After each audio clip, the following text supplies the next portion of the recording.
मार्च 2024, विभाग ए, विषय इकोनॉमिक्स। नीचे दिए प्रश्न क्रमांक 1 से 20 हेतुलक्षी प्रकार के प्रश्न हैं। दिए गए विकल्पों में से सही विकल्प पसंद करके उत्तर लिखिए। प्रत्येक प्रश्न का 1 अंक है। पहला है, निम्नलिखित में से किसका समावेश आलेख के प्रकार में नहीं होता है? तो इसमें आएगा आपका ऑप्शन डी आता है, चित्राकृति। अगर आप कॉमर्स के स्टूडेंट हैं तो आपके लिए गाला का विभाग ए और विभाग बी का सॉल्यूशन हम डिस्क्रिप्शन में लिंक दे देंगे, वहां से आप आंकड़ा शास्त्र यानी स्टेट का देख सकते हैं।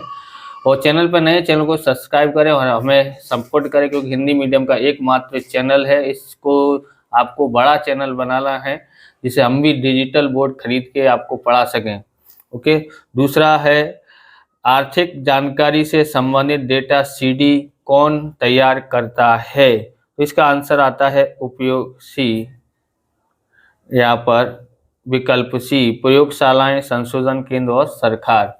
ओके। अगला देखते हैं। तीसरा प्रश्न है, विकास एक बहुपरिणामी प्रक्रिया है, यह विधान किसने प्रस्तुत किया था?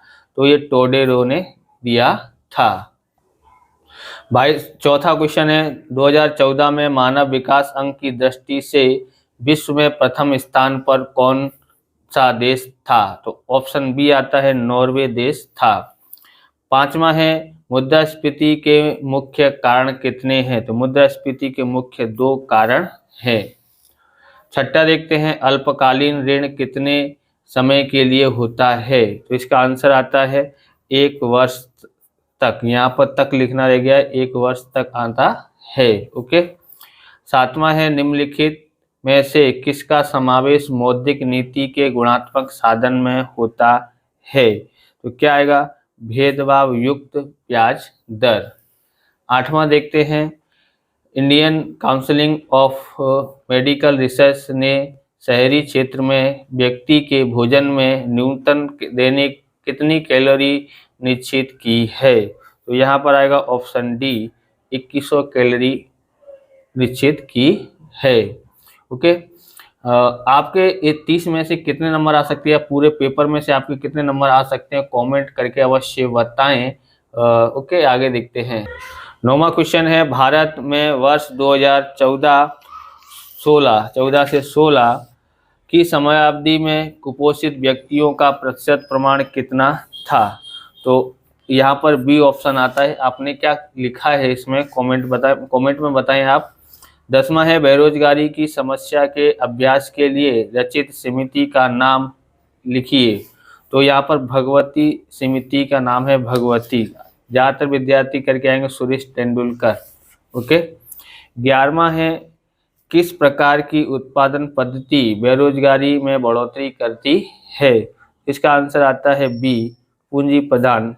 ओके। 12वां है, स्वतंत्रता के बाद भारत में सर्वप्रथम जनगणना पत्रक किस वर्ष में तैयार हुआ? तो 1951 में हुआ था। भारत के किस राज्य में प्रति 1000 पुरुषों की तुलना में स्त्रियों का प्रमाण अधिक है? तो उसका आता है केरल राज्य में अधिक प्रमाण है। 14वां देखते हैं, भारत में कृषि संशोधन करने वाली संस्था कौन सी है? तो इसका आंसर आता है ऑप्शन ए, ICAR आता है।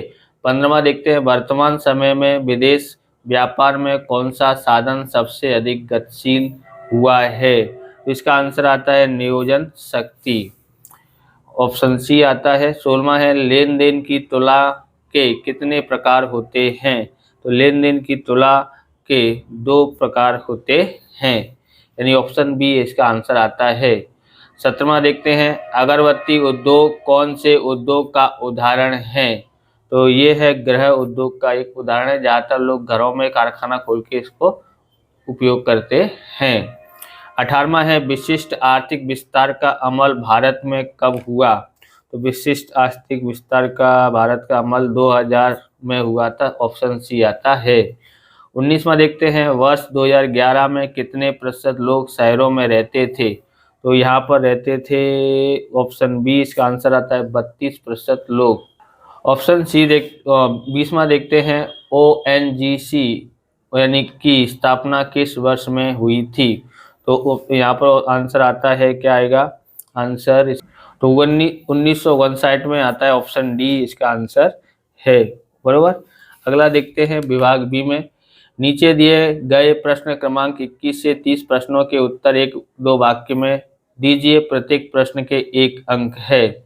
21वां है वृत्तांश आकृति अर्थात क्या, हमने अलग से लिख लिया है इसके उत्तर।